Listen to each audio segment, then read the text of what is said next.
Okay. Alrighty, here we go. I think we are gonna be live. Let's see here. Let's take a look. Let's take a look. Let's take a look.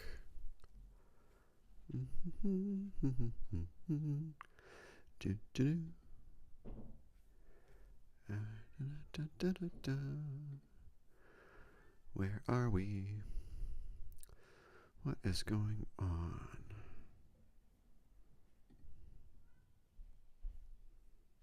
I'm just going to share this real quick.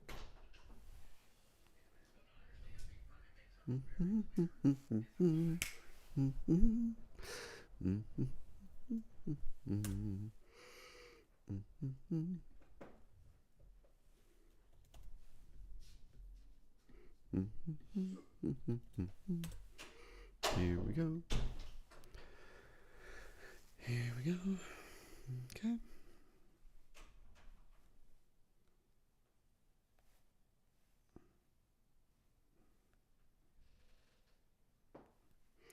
Okie dokie.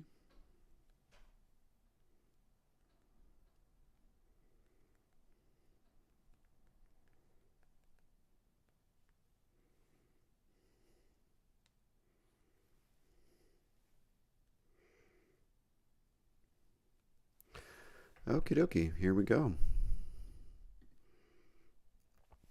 All right.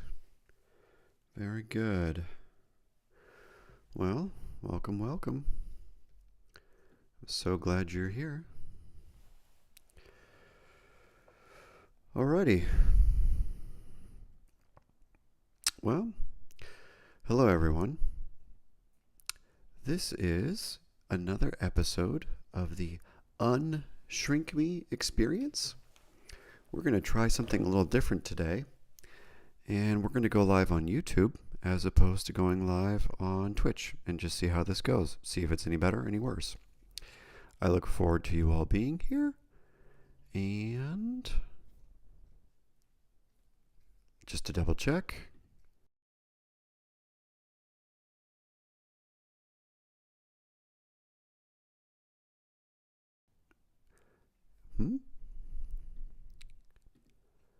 How are we doing? I wonder how we sound. I think we're good. Yeah, cool. All right. So here we are. Here is episode 8 of Unshrink Me. The prior episodes were not saved, unfortunately, on Twitch. And so there's clips on Twitch. Feel free to find me on Twitch at UnshrinkMe87. Here I am. I am technically Dr. Patrick Lockwood, but for this purpose, since I don't want to get sued or lose my license or anything like that, I am simply just Patrick for this purpose. And so if you're brand new to Unshrink Me, if you've never seen prior episodes or clips, the whole point of this is to just mess around, have some fun, talk about psychology, talk about current events, and maybe criticize the industry, criticize the nonsense that's out there in the world right now, because there's a lot of it, and I think we should just learn to laugh at ourselves and the ridiculousness of things that are going on. And so usually what I do is I interact with people in the chats, and I also read from bookmarks from X or Twitter, however you describe it. And without further delay, we're going to get going. So again, don't sue me. This is not clinical advice. I am not your therapist. I am not your psychologist. I'm just some dude in a jacket trying to have fun and make fun of the therapy industry, which is just a giant dumpster fire at this point. So, bookmark. There's so many things that I said I was going to bookmark, so I'm going to scroll way down because there's just so many of them. Let's see how far we get, though. Let's see. I think we're almost there. Okie dokie.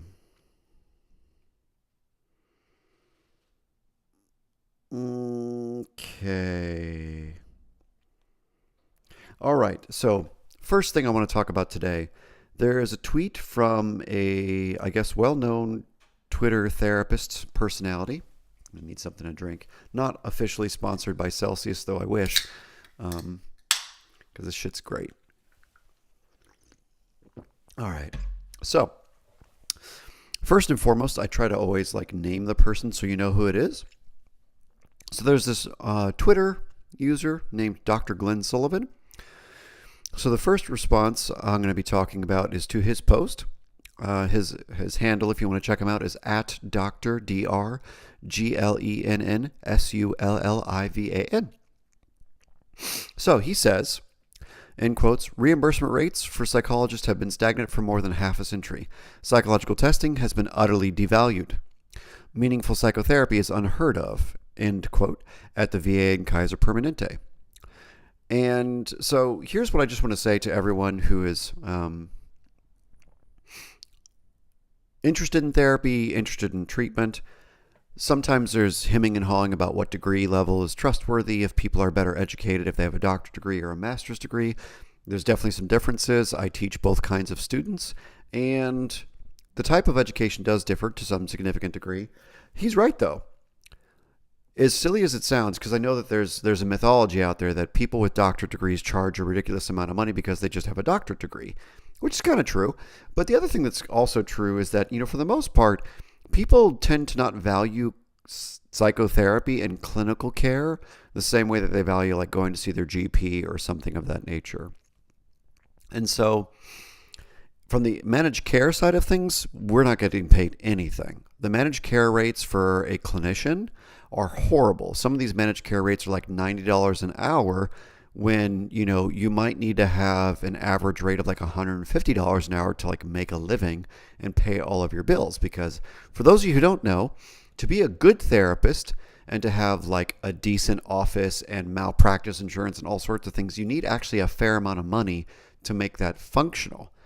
So maybe, just maybe, insurance companies could consider paying more, just perhaps. Also, people who are trying to do psych testing for kids with ADHD or autism or whatever get paid jack shit by insurance companies. Not good at all. So Glenn's correct. All right. The next thing, by the way, I know Make America Healthy Again or whatever that shit is. I said this on Twitter a week ago, and I'm standing by this. If RFK Jr. takes away my filet of fish, especially during Lent, bad things are going to happen. All right, next one.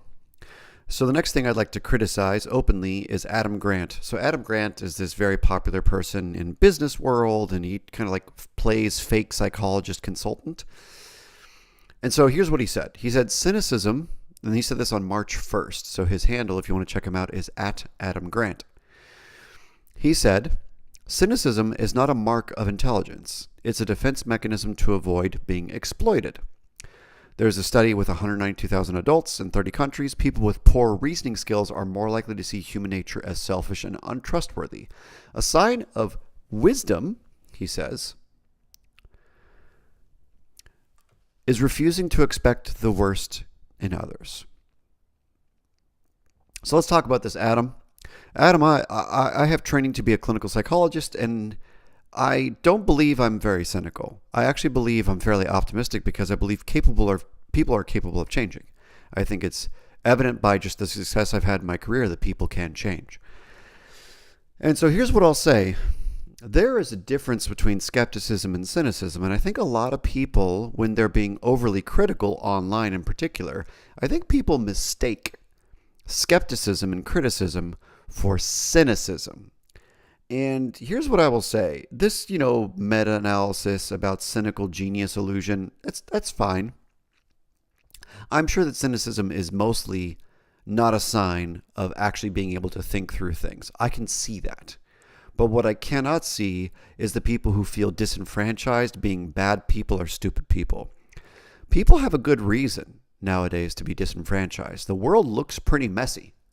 I make a joke tweet once or twice a week nowadays about what day it is in Trump's second term and how messed up the world is, because it's funny, but also because life is absurd. A lot of people are very poor. There's a wealth disparity. There's an access to healthcare disparity. There's an access to elite status. All right, there's just so many disparities in the world. And you cannot tell me that people are like generally okay. A lot of people are really struggling. And so I just don't buy at all whatsoever that the disenfranchisement and the skepticism people have is just cynicism and ignorance. I think a lot of people are rightfully like, what the hell is happening to my life? You know, like eggs are $40 a carton or whatever. Like people are rightfully a little cynical if that's just skepticism plus disenfranchisement. But if it's like, I'm just going to automatically be contrarian, then yeah, that's not a sign of critical thinking. That's a sign of, just being defensive for sure. So Adam, I think you should maybe think about your take a little differently. All right. So I had an interaction earlier this week. Oh, that's good shit. With a guy named Justin Garson. His handle is at Justin, Justin _ Garson, Garson. I'm going to tweet about it right now.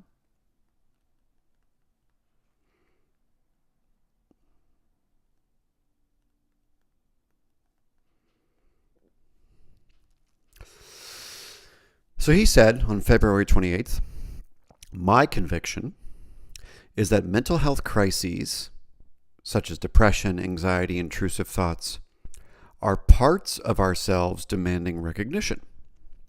Treating them as symptoms of a disorder, as psychiatry does, always makes us worse off.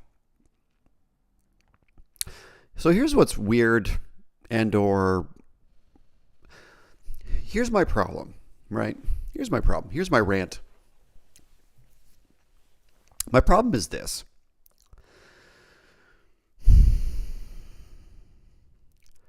Metaphorically speaking, or whatever, I can understand why people like to think of their difficulties as just like symptoms of an unmet need or like metaphors for other needs that aren't being followed or paid attention to.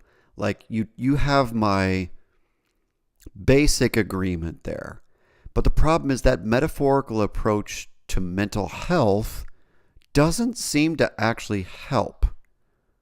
Like, it might be true that when you're struggling with a depression kind of crisis or PTSD crisis, that it's a symptom of an unmet need or something. I can kind of get on with that. But what I can't get on with is the idea that thinking of it not like an illness is a good thing. Like, some people absolutely need treatment. So the problem that I face is if you just take the metaphorical approach, which is like, yeah, people are just talking about their unmet needs when they're extremely depressed and they can't physically get out of bed. That's called vegetative depression. Vegetative depression is different than garden variety sadness, which is very different than any other kind of clinical depression. So essentially there's three types of low mood disorders, you could say. There's clinical depression, there's serious treatment-resistant vegetative depression, and then there's like ordinary sadness associated with life stressors, traumas, deaths, and so on and so forth. And so where I struggle is when people are like, let's just take the metaphorical approach because it's just a sign of an unmet need. Or what did he say? Let me get back to it. I'm sorry, I lost my place here. He said,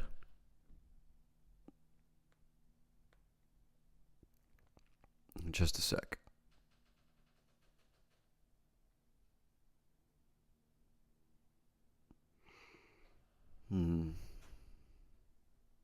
He said, just so I have the wording correct and I'm not accused of exaggerating.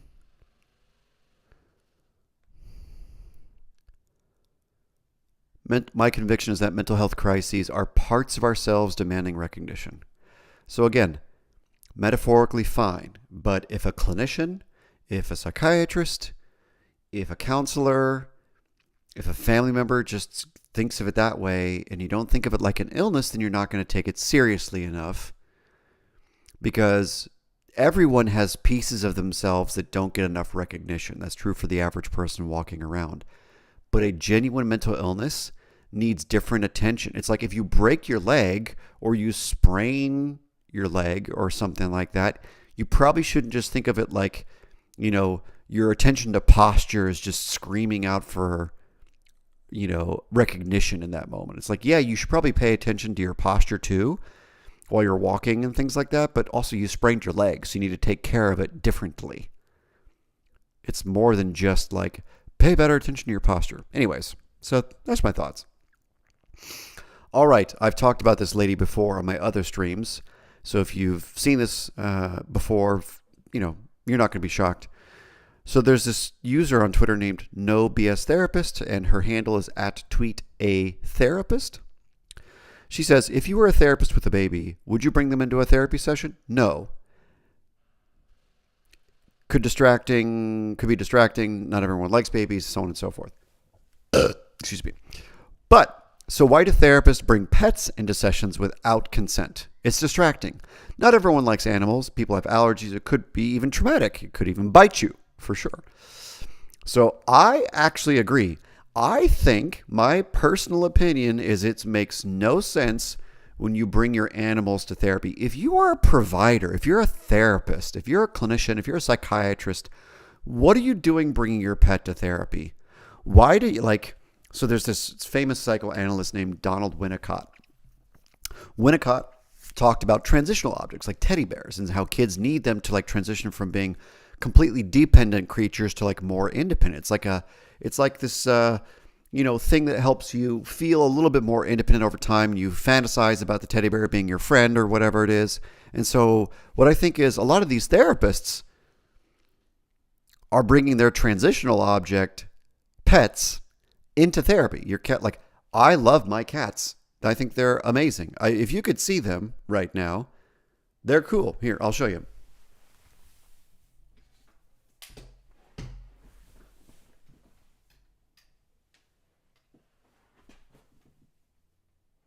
Do you see these guys? Do you see these guys right here? Do you see these guys? Sorry. I couldn't help myself. That's all my bad.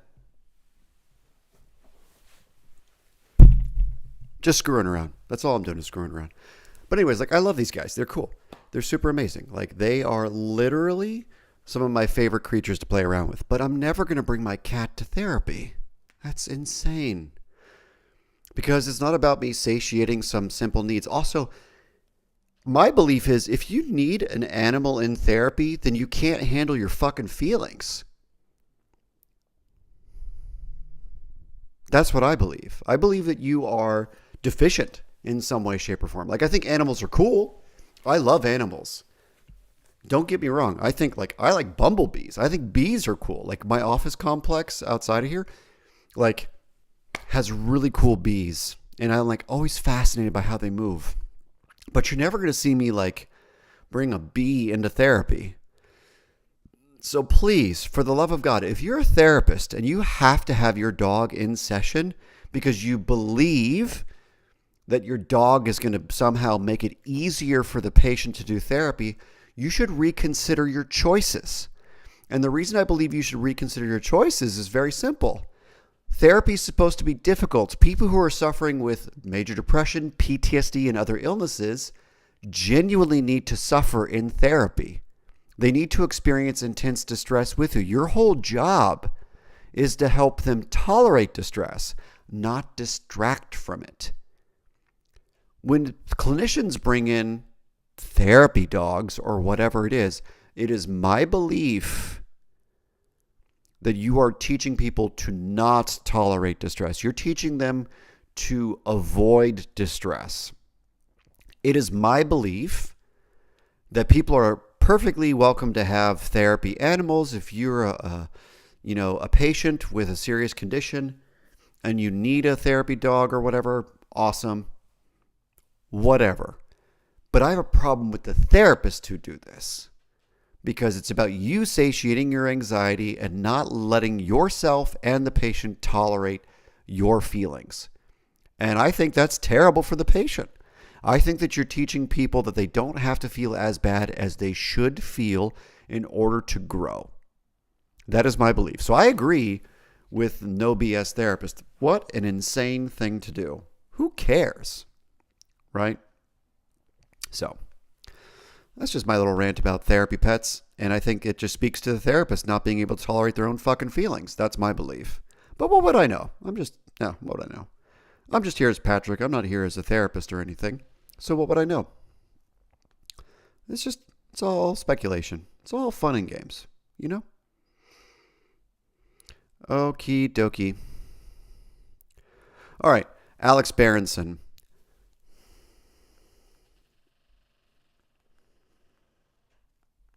I'm going to tweet about this real quick.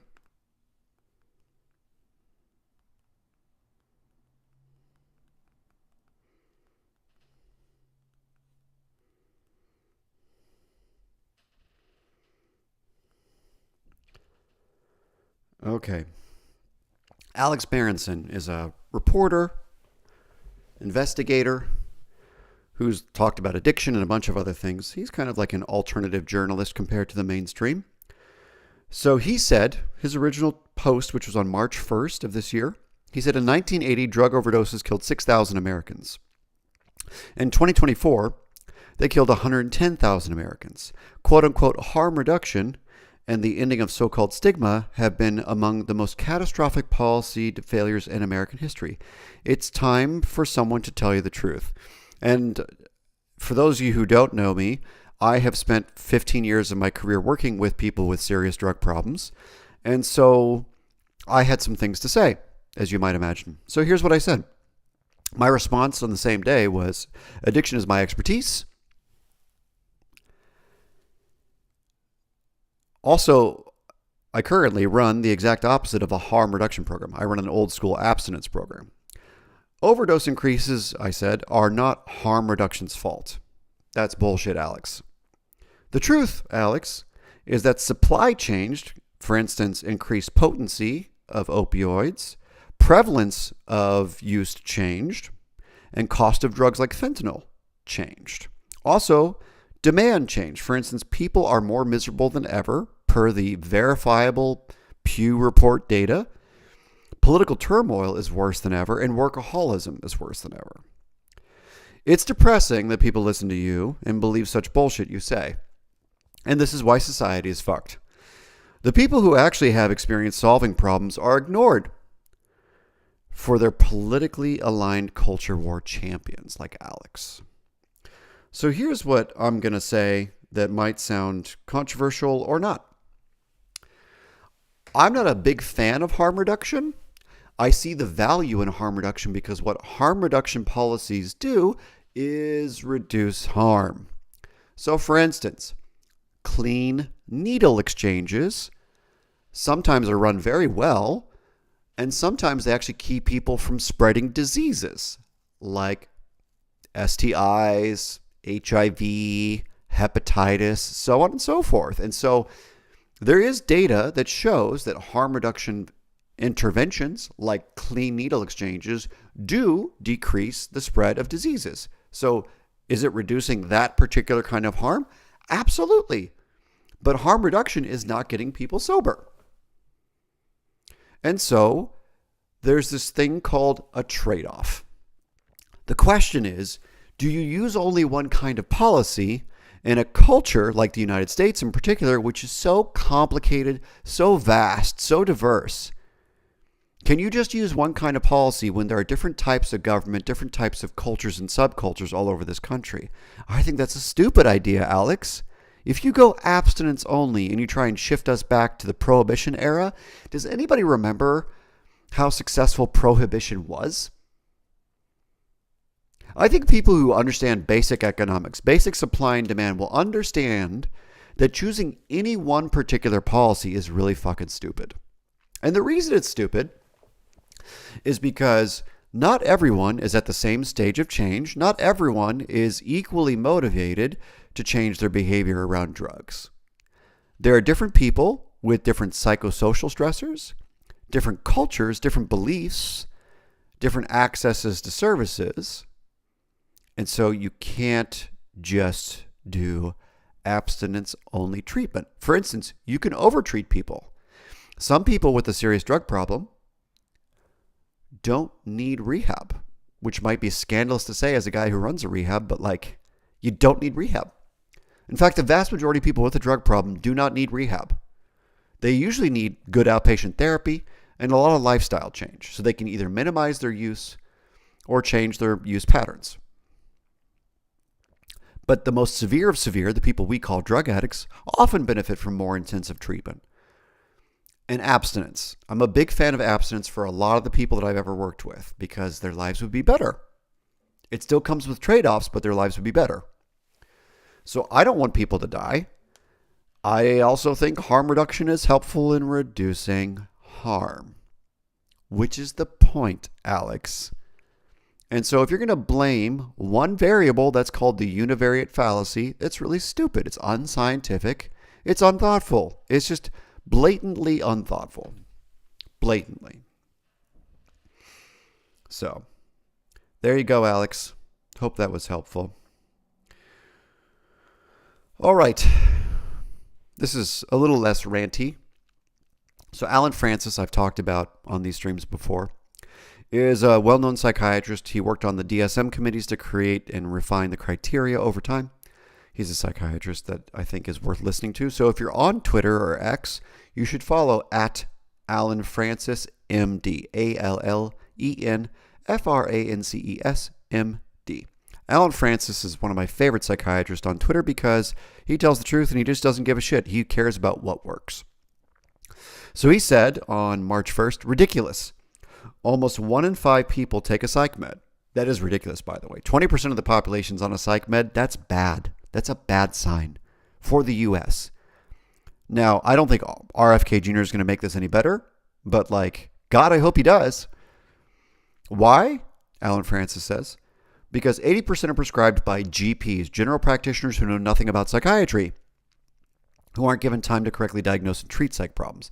So Alan says these are the solutions to this ridiculous 1 in 5 people are on psych meds problem. Number 1, give people more time to assess and treat before prescribing. Number 2, train GPs to be more cautious.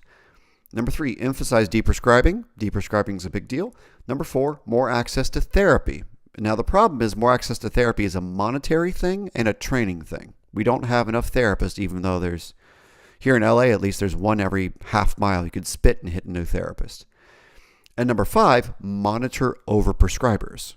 So in California, there's this really cool thing called the CURE system, which actually monitors prescriptions. But in other states, it doesn't exist. So good on you, Alan. Keep fighting the good fight, sir. Thank you. Thank you very, very much. Okie dokie. Moving on.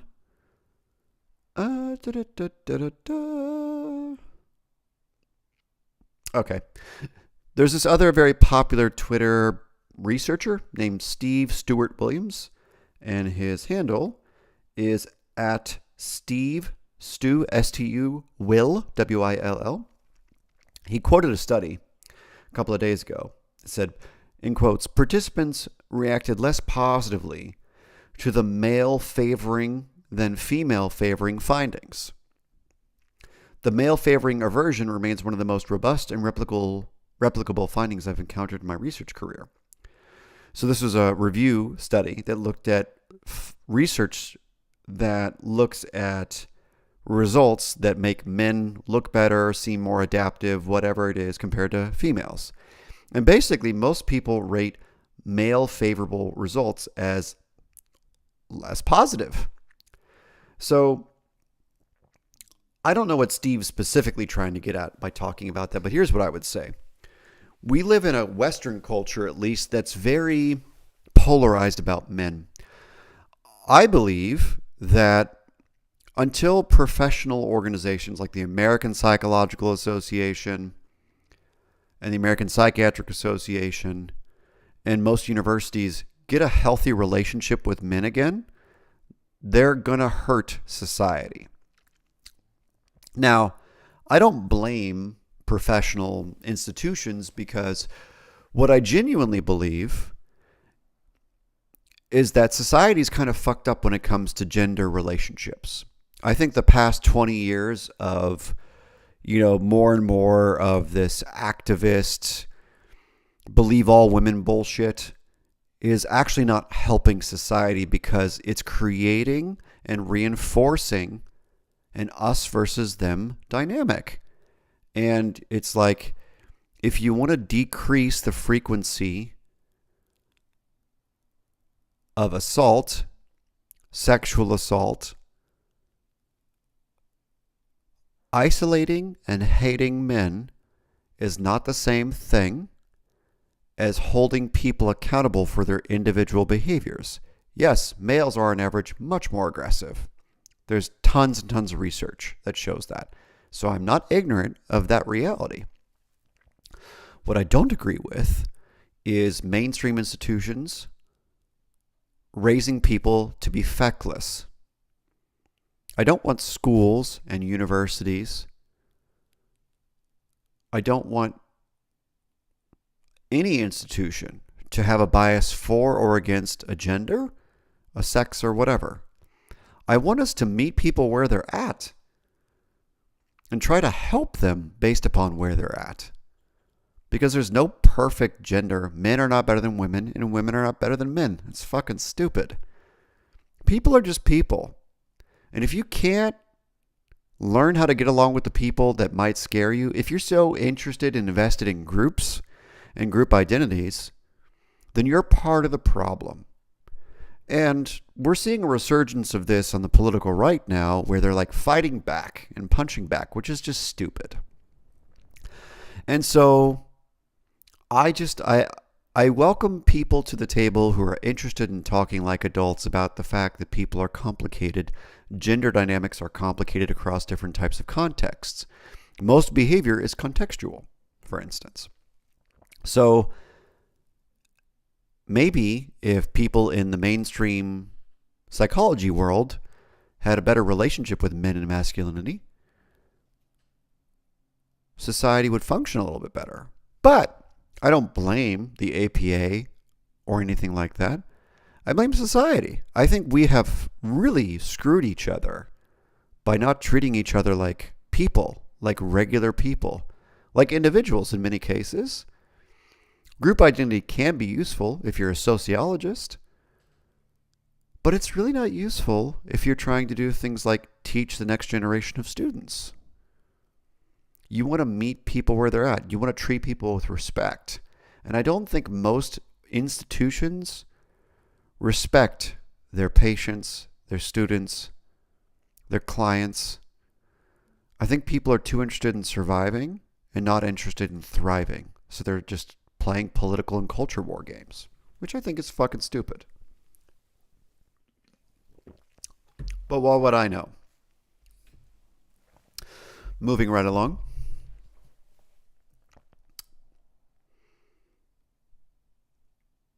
Another post by Alan Francis is about someone who said depression isn't a disease. Let me tell you this, folks. There are different types of depression, which I talked about earlier. The folks with that vegetative depression, where they're just sitting there and they can't get out of bed because their brain won't let them, that's a real thing. Leaden paralysis is a real thing. This is not some confabulated, I'm weak, I don't care about myself thing. This is a real thing. So what I will say is, dear God, depression is a real thing. Some people badly need medications to help them. Some people badly need more intensive interventions, like electroconvulsive therapy or electrochemical therapy. So for the love of God, depression's a real thing. Stop it.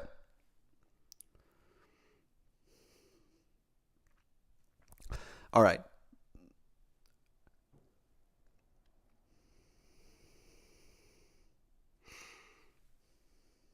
Next.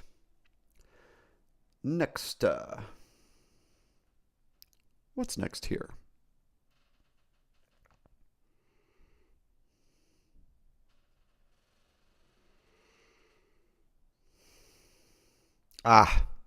Here we go. Here's the big topic for today's episode, and I'd love to hear your thoughts on this in the comments afterwards. So, just a little background before I get into the tweet. The world of psychotherapy has evolved greatly in the last 100 years, just leaps and bounds in terms of different types of interventions, different philosophies, family systems work, individual therapy, group therapy. So many cool things have happened since the formal start of clinical psychology. So Andrew Huberman is this well-known podcaster in especially the manosphere, which is fine because they need their champions like Joe Rogan and Andrew Huberman. So Andrew Huberman had on this interesting character. His name is Dr. Richard Schwartz. And Dr. Schwartz made, or kind of created, sort of, a newer version of an old version of therapy called internal family systems therapy, or IFS. So IFS is a very interesting approach to therapy. So IFS kind of does what's called, let's call it parts work, if that makes sense. And so the idea, basically speaking, is that humans, because of their trauma, because of their childhood experiences, will often struggle with quote-unquote different parts of themselves. And this struggle they have will force them to kind of split into different parts of themselves. So there's, the oldest version of this before he even came along is a lady named Carol Wegscheider Cruz, who came up with these family roles. So each family has their role. There's like the hero version in the family. There's the identified patient, the enabler, so on and so forth. And so the idea is that human beings cannot tolerate certain things, so they have to segment off their experience. So most of us have known that people have different relationships with split off parts of themselves, whatever. But Schwartz has made a killing with this IFS stuff. And what I love is that Andrew Huberman, for all of his oversimplifications of therapy and stuff, he literally said,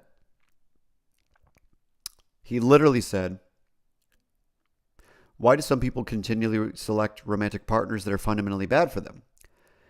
It's not because it's quote-unquote exciting. Dr. Richard Schwartz, founder of IFS, explains on my podcast right now. And what essentially, if you listen to the clip, I'm going to tweet about it right now.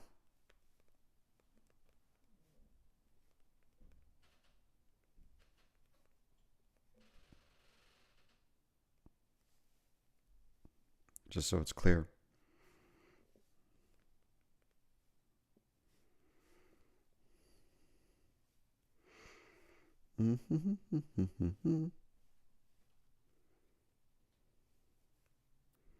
Just a second.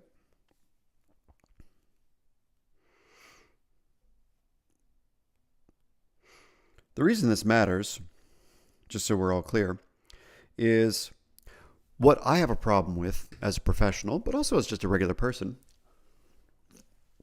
is reinventing the wheel and wasting people's time. So in the clip I just tweeted about, Schwartz admits that he's basically regurgitating a bunch of psychodynamic concepts. He actively admits that he's just, repetition, compulsion, and all this kind of stuff, which is old school Freudian stuff. So the question you might be asking yourself is, what is the benefit of, this new version called IFS compared to all the therapies that have already existed for a long time? Why does your therapist need to spend thousands of dollars to get trained on this? They don't. They really don't. Maybe it'll help. Maybe this metaphor will work for you. Maybe this idea of quote unquote parts work will work for you, but it's nothing new. Right? There's nothing under the sun which is new, says King Solomon, which is true. Everything that we think, everything that we do is just a regurgitated, reblended, remixed version of an old thing, which is totally cool. But the problem I have is that people just rip you off. Right? My profession is really good at ripping off people in the profession, spending thousands of dollars on training, the Gottman training, IFS training, EMDR training, every fad in therapy, which is minimally new, but mostly regurgitating old ideas, is mostly built as a sales tactic, which I think is disgusting. Like, I get that you need to make money, and if you have an idea that you believe is cool, that's awesome. But like, why are we ripping off interns? Why are we ripping off people who are just trying to like do their job better? I don't know. Me personally, I think I'm glad we got to hear Schwartz say out loud, there's nothing really new here on Huberman's podcast. My problem is that we should be more skeptical of the fads and less willing to spend money on the fads. So whether that's EMDR, eye movement desensitization, blah, blah, blah, reprocessing therapy, which is just glorified exposure therapy, or IFS, which is just garden variety family systems therapy, and cognitive therapy. Any of these things, it's just like you can find people who are good at the basics. Getting good at the basics is actually way more effective, has better literature behind it than any of these particular new things. These new things aren't necessarily bad. They seem to help. There's a lot of literature that shows EMDR helps. I don't know of much literature about IFS. That's just ignorance. There may be some. There may be a lot. I just haven't seen it. I don't know. But like, who cares if it's fancy and new? Who cares if it's trending? It's disgusting that this industry is allowing trends to run itself. And that's why people don't trust us, because therapists will give you a sales pitch about the fact that they're certified in EMDR or whatever it is, and really just deliver nothing new or even just be incompetent. And so therapy gets a bad rap because people put all their eggs in this EMDR basket or whatever, and it kind of doesn't help. And then people are like, well, why do that? So I'd like to protect against that by just being honest about what really works. So there's these things called the common factors of therapy, like what works in therapy, which is the therapeutic relationship and psychoeducation. The two best predictors of clinical success are the quality of the therapeutic relationship and quality psychoeducation. So maybe if you understand your circumstances and your illness better, you will feel better. You'll have a path forward that you can rely on.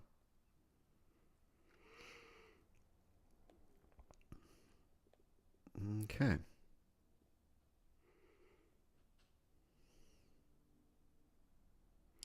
All right. My favorite topic for today's post, for today's video, whatever, is this tweet from @REVIVEMEQT. The post goes like this. This was 2 days ago. Roasting each other is an important part of a healthy relationship. And I said, unironically, yes, this is true. So here's the deal. Many cultures have different approaches to romantic relationships and friendships. I find myself confused, and maybe you all can help me in the comments. Maybe you can explain this. Maybe you can educate me, right? Because I'm just a lowly psychologist and professor. So like, help me understand. I would love to understand better, because maybe there's a perspective I'm missing. But if I'm correct, maybe society's kind of messed up in this regard.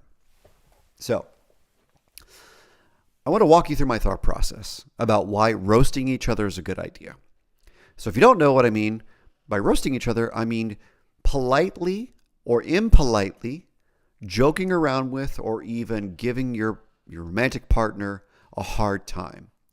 Now, what I mean by this specifically is more of the non-aggressive, non-passive aggressive joking around, because there is such a thing as joking around just to be passive aggressive because you have unmet needs that are not getting adequately dealt with in the relationship. That's really stupid. That's a bad idea. So the Gottmans have their 4 horsemen, which is like the idea that your relationship's going to die, it's doomed. And one of them is basically being overly critical all the time, and passive aggression is a version of being critical. So what I'm not saying, just so we're clear, I'm not saying be critical and express your criticism via humor. What I am saying is that if you are a regular person, which I think is true for most of us, regular people need to let off steam about less than serious things, but sometimes serious things, and need to do it with the people they're the closest with, including romantic partners and family members. So if you can joke around, right? The great example of this is the recovery world. If you go to most AA and NA meetings, what you will find is a group of people who are extremely close. So I'm not in recovery, so I'm not trying to give away a secret or anything.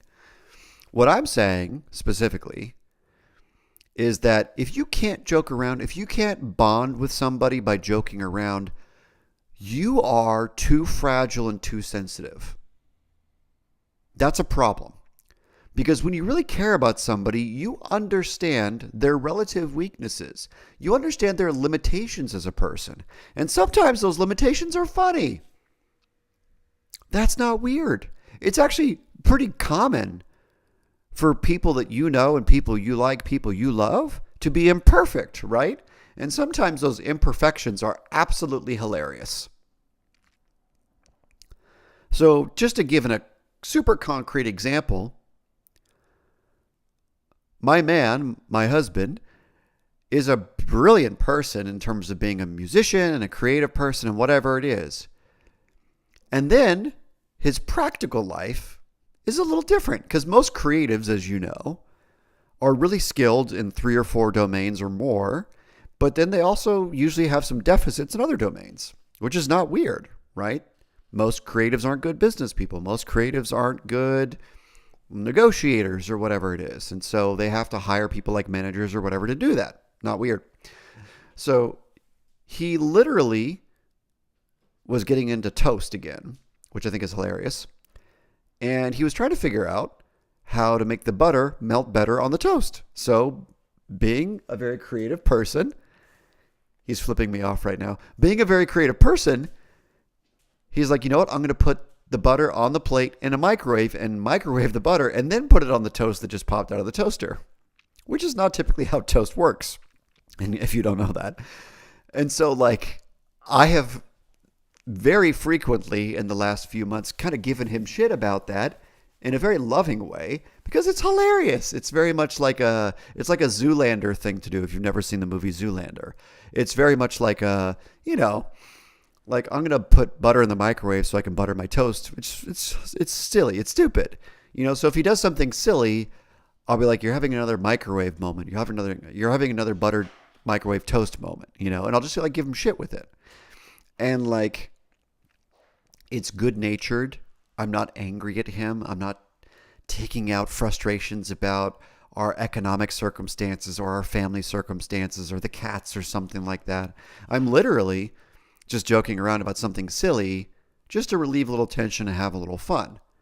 And so if you have someone in your life that you really care about, one of the ways in which you can get closer to someone is to have a healthier relationship with their limitations, because it's really bad if you see the people in your life as all good. That's not healthy. There's no therapist, there's no philosopher who thinks you should only like people for their positive shit. That's a recipe for disaster. Everyone's flawed. Everyone's imperfect. So, what if you could have fun with those imperfections? What if you could be a regular person and joke around about them? Maybe you'll actually get closer. One thing that I see all the time across various communities, drag queens love to give each other shit and roast each other. Comedians love to roast each other. These are some of the closest people on the planet. These are some of the tightest people on the planet. Maybe not the most well-adjusted, but they're close. They get each other. They're bonded, right? In athletics, people joke around. They roast each other. They have fun. And it seems like society is really badly missing the ability to have fun nowadays. I think the divorce rates would go down if spouses could learn how to joke around with each other. I think we'd actually relate to each other better politically if we could roast each other and have fun. You know, like one of the things I love is when people roast me. Like, I, just a quick brag, I genuinely believe I work at one of the best programs, clinical programs in the world. And one of the reasons I believe this is because all of my employees are really good at roasting each other. My clinicians are so good at joking around, and it's so perfect for the very difficult work that we do, because when you work in very high conflict with very mentally ill people, the higher the acuity, the more you need to joke around. Freud literally said, Anna Freud, that humor is the most mature defense mechanism. So why wouldn't you use it? That makes no sense to me.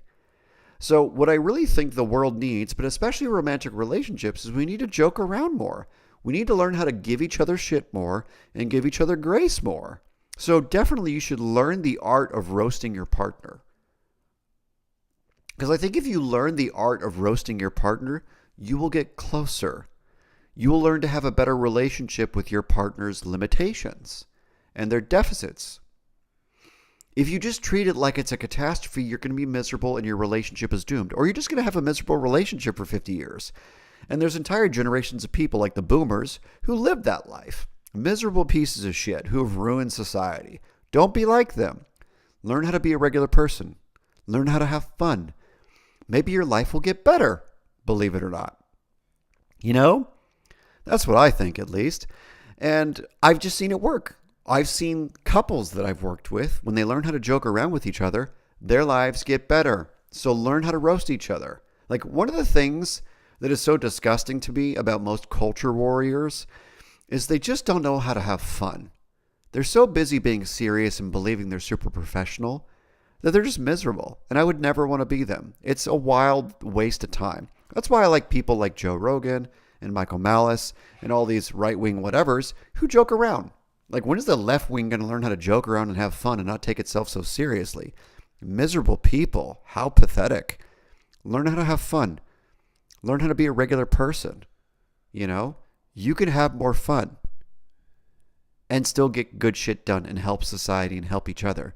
You can learn how to roast your spouse and have more fun together and not let the deficits or limitations of your spouse be a catastrophe.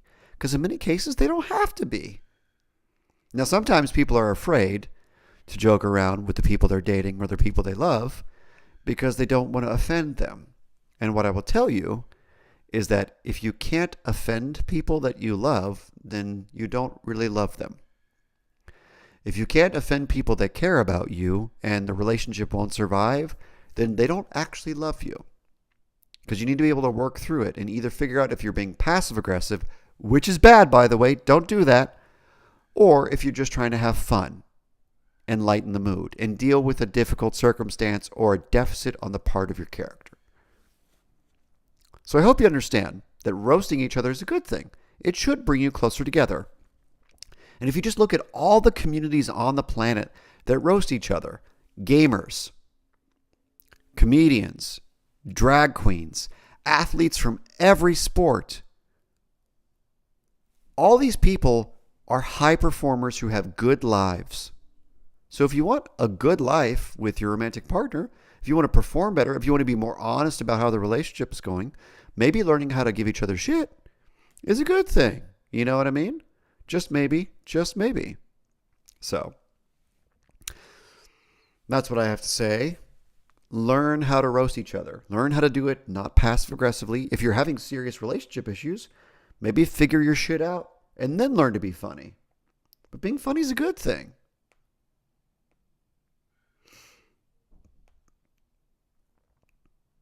My poor buttered toast, man. Okay. Did I miss any? Ah, yes. So, here's what I think. Here's what I want to wrap up today with. It is my belief that most people are not as sick as they think, and some people are sicker than they think. Life is very difficult, especially right now, right? It's day 7,000 of Trump's second term, and everything's still expensive and the world is still on fire. So it might be helpful, just maybe, to learn how to laugh at the absurd. It might be helpful, just maybe, to learn how to focus on what actually works for you and what actually matters to you, like your day-to-day life, and not on the bullshit that doesn't matter.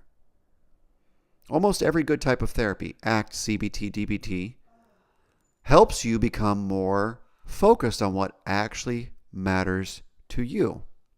People make themselves miserable by thinking, for instance. Right now, I am coming out as anti-thinking. If you want to be healthier, if you want to be happier, think less. Thinking is terrible for you. Thinking is absolutely terrible for you. You should never think. If you really want to be a healthy person and you want to survive this absurd circumstance we find ourselves in, stop fucking thinking. And start trying to have more fun and staying present in the shit that actually matters to you. And if you're going to be present, you can't be thinking. You can't be processing. You can't be planning. That's bullshit. That's anxiety. Why would you want to let anxiety run your life? Don't do that. That's terrible for you. Stop thinking. My encouragement to everyone is, I'm Dr. Patrick Lockwood and I am coming out against thinking. Screw that. That's not helpful for most people. Rarely is that helpful in therapy. Rarely is that helpful at the gym or wherever, right? Like, you don't need to think. You need to be present. You need to shut off your brain and focus on being present in your experience and not letting your feelings and your thoughts run your life. That's basic stoicism. That's good therapy. Good therapy is helping you not become an anxious, obsessive mess. Rumination is bad. Most people confuse obsessing and ruminating with thinking. Don't do that. It's not good for you. So learn to have more fun. Learn to joke around. Maybe think less. Just maybe. It might be helpful to think less. I challenge you in this way. Do a thought experiment. If you don't think my anti-thinking stance is healthy, I challenge you to try this thought experiment. I want you to go to a social event. I want you to go to the gym. I want you to go wherever in life. And I want you, the market, whatever, and I want you to try just being present and not thinking. And I want you to try the experience of just talking and saying what comes to mind and having fun as the focus of whatever you're trying to do. And it will go better. I'd be willing to bet all the money I'll ever make that it'll go better. You'll have more fun. You'll have a better relationship. Thinking doesn't help you, right? If you just think about the best sex you've ever had, if you think about the best workout you've ever had, if you think about the best conversation you've ever had, you probably weren't actively thinking. You're probably in some kind of what they call a flow state, where your conscious mind, your metacognition, wasn't in charge. Thinking just makes people miserable. They call depression the philosopher's disease. Don't do it. It's bad for you. I think it's terrible for you. And so what I will say is, I'm anti-thinking. I'm pro giving each other shit and roasting each other in good fun, not passive-aggressively. And most therapists are terrible at what they do. Or they're mediocre, which is worse. At least if you're bad, people know and they leave you quicker. If you're mediocre, people stay with you because they believe at some point you're going to do something useful for them. So my 3 takeaways from today's Unshrink Me is, I'm anti-thinking. Most therapists are mediocre and not great at what they do. And learn how to roast each other, your friends, your family, your romantic partners. You will be closer, you'll have more fun, and you'll tolerate their limitations and their deficits better. Which means your relationship will last longer and you'll have more fun. And as always, I really like dad jokes, so I'm going to end today with one of my favorite dad jokes.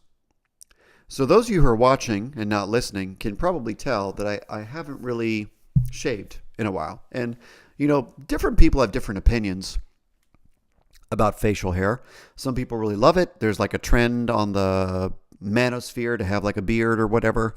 Whatever. Some people like a smooth, clean shaven face. Whatever.